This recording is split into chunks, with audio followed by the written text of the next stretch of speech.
আমরা সরকার গঠন করেছি এবং সরকারে আমরা খুনিদের বিচার এবং ফ্যাসিস্ট হাসিনা যেই প্রতিষ্ঠানগুলোকে ধ্বংস করে দিয়ে গেছে সেই প্রতিষ্ঠানগুলোর সংস্কার এবং একটি গণতান্ত্রিক পট পরিবর্তনের জন্য সুষ্ঠু নির্বাচনের ব্যবস্থা আমাদের সরকার অঙ্গীকার।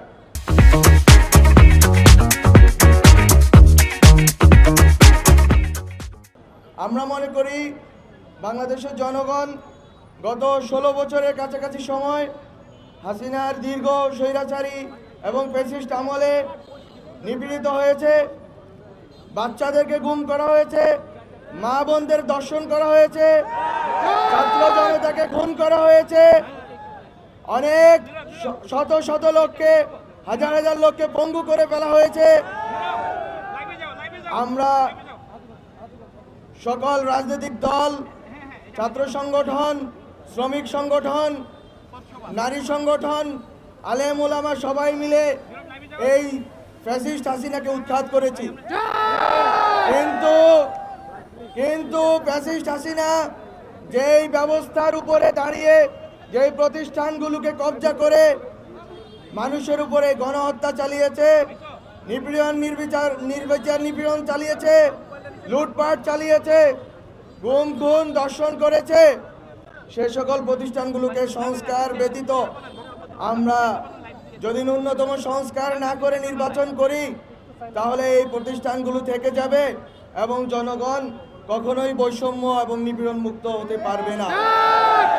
সুতরাং সংস্কার কমিশনের রিপোর্টের ভিত্তিতে খুব শীঘ্রই রাজনৈতিক দলগুলোর সাথে সকল অংশীজনদের সাথে আলোচনার ভিত্তিতে ন্যূনতম সংস্কার করে গণতান্ত্রিকভাবে ক্ষমতার পট পরিবর্তনের জন্য নির্বাচন ব্যবস্থা করা হবে। গত 53 বছরে আমাদের লড়াই একটি স্থিতিশীল গণতান্ত্রিক বাংলাদেশ প্রতিষ্ঠার লড়াই, একটি ফ্যাসিবাদ মুক্ত বাংলাদেশ প্রতিষ্ঠার লড়াই। যদি আওয়ামী লীগ আবার ফিরত আসে তাহলে আবারও ফ্যাসিবাদ ফিরত আসবে।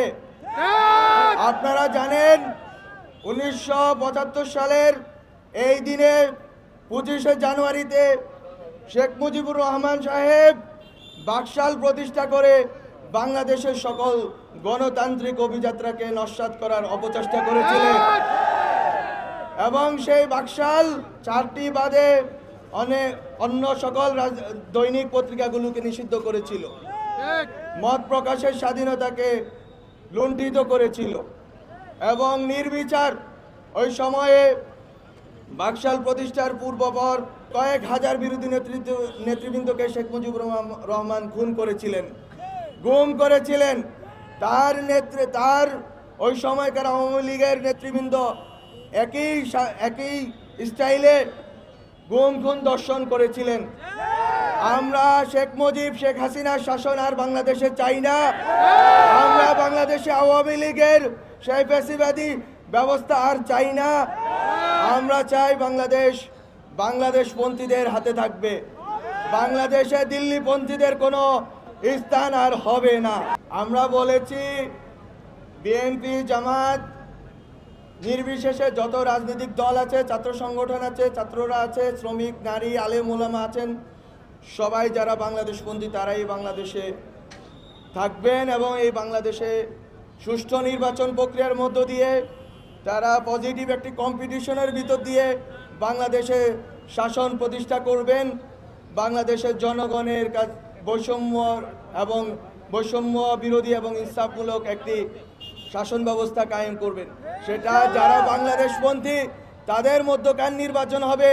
বাংলাদেশ বিরোধী আওয়ামী লীগ ফ্যাসিবাদীদের কোনোভাবে এই নির্বাচনে অংশগ্রহণ করতে দেওয়া হবে না। সরকারের অগ্রাধিকার রয়েছে খুনিদের বিচার করা, গুম খুনের ধর্ষণের বিচার করা এবং সংস্কার করা এবং অবশ্যই সকল বাংলাদেশপন্থী রাজনৈতিক দলগুলোর অংশগ্রহণে একটি সুষ্ঠু নির্বাচন উপহার দেওয়া বাংলাদেশকে, গত 16 বছরে যেটা সম্ভব হয়নি।